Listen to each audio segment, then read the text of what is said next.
Assalamualaikum warahmatullahi wabarakatuh. Halo teman-teman semua, perkenalkan nama saya Dina Yanuari dengan NIM 1906067 dari kelas PKN 2019A. Nah, di sini saya dari mahasiswa S1 Pendidikan Kewarganegaraan Fakultas Pendidikan Ilmu Pengetahuan Sosial Universitas Indonesia. Nah, di sini saya akan membahas sedikit mengenai bagaimana penanggulangan kejahatan di tengah wabah virus corona ini melalui pendidikan hukum di teman-teman. Nah, tanpa berlama-lama, mari kita lihat penjelasannya.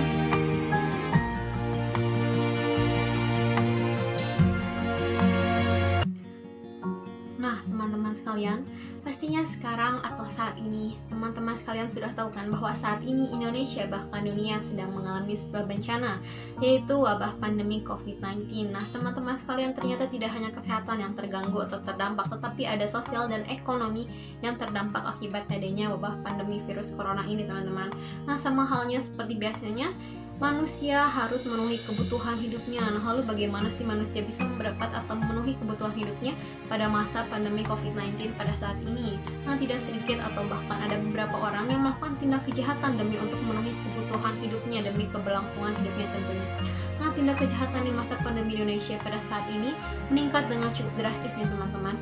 Nah, adapun menurut hasil dari data atau riset yang menyatakan bahwa tingkat kriminalitas di Indonesia meningkat sejak adanya wabah virus pandemi COVID-19. Nah, seperti datanya bisa dilihat dari grafik di samping ini, teman-teman.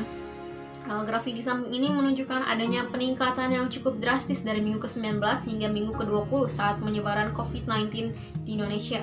Nah, peningkatan jumlah tindak kriminal tersebut yaitu pada minggu ke-19 berjumlah 3.481 kasus. Nah, lalu meningkat pada minggu ke-20 yaitu menjadi 3.726 kasus, teman-teman sekalian. Nah, tindak kriminal juga banyak terjadi di masa pandemi COVID ini, yaitu seperti kejahatan jalanan, kejahatan cyber, penculikan, dan juga pencurian, teman-teman.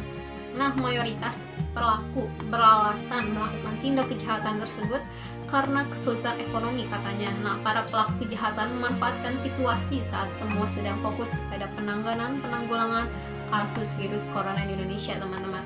Nah, bahkan menurut pakar psikologi forensik Reza Indragiri Amril mengingatkan sejumlah jenis tindak kejahatan dapat terjadi selama masa pandemi COVID-19, teman-teman.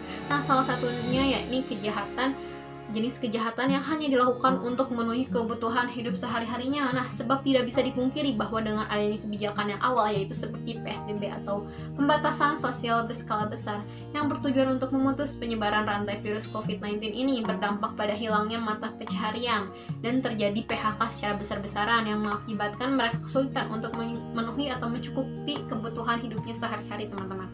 Nah, akibatnya banyak dari mereka yang menggunakan jalan pintas dengan melakukan pencurian, perampokan, dan tindak kriminalitas lainnya, teman-teman. Nah, melihat situasi sekarang ini yang serba sulit menyebabkan berbagai perubahan perilaku manusia, orang yang tidak kuat untuk bertahan hidup dengan cara-cara yang halal, melakukan jalan pintas yaitu dengan bertentangan dengan hukum, contohnya seperti tindak kejahatan atau pencurian, dan juga lain-lain, teman-teman. Nah, sebagaimana teori frustasi agresi, sebagian orang melancarkan kejahatan instrumental spesifik, kejahatan properti, guna memenuhi kebutuhan hidup mereka. Nah, dengan demikian masuk akal apabila masyarakat merasa was-was terhadap potensi tindak kriminal di tengah wabah pandemi COVID-19 seperti ini, teman-teman. Nah, apalagi Kementerian Hukum dan HAM pada awal terjadinya kasus COVID-19 ini memberikan asimilasi dan pembebasan bersyarat kepada lebih dari 36.000 narapidana demi mencegah penyebaran COVID-19 di dalam lapas, teman-teman. Nah, oleh karena itu, aparat penegak hukum diminta segera menangani dan memetakan penyebabnya, serta membuat langkah-langkah yang tegas agar segera diminimalisir angka kriminalitas di Indonesia, teman-teman. Nah, supaya tidak semakin meresahkan masyarakat, harus ada ketegasan dari aparat penegak hukum. Nah, stabilitas ekonomi, sosial, politik, dan keamanan nasional akan terganggu manakala muncul ancaman kejahatan dalam skala kecil maupun skala besar pada masa pandemi COVID-19 ini. Nah, diperlukan langkah-langkah pencegahan di samping dengan pencegahan adanya penegakan hukum, teman-teman.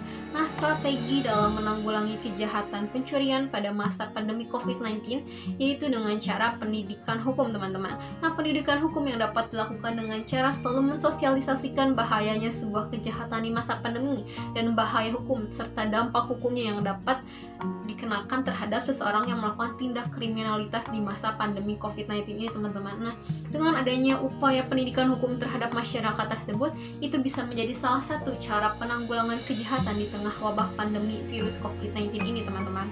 Nah, penanggulangan kejahatan pada intinya ialah bagian integral dari sebuah usaha social defense atau usaha mencapai social welfare. Nah, oleh sebab itu, tujuan akhir atau tujuan utama dari penanggulangan kejahatan adalah perlindungan terhadap masyarakat guna mencapai kesejahteraan masyarakat di masa pandemi seperti ini, teman-teman. Nah, mungkin sekian penjelasan yang bisa saya jelaskan mengenai pendidikan hukum yang dapat berguna untuk penanggulangan kriminalitas di masa pandemi COVID-19 ini. Nah, mohon maaf bila ada kekurangan atau salah-salah kata. Nah, saya di sini Dina Yanuari, pamit undur diri. Wassalamualaikum warahmatullahi wabarakatuh. Sampai jumpa di vlog selanjutnya.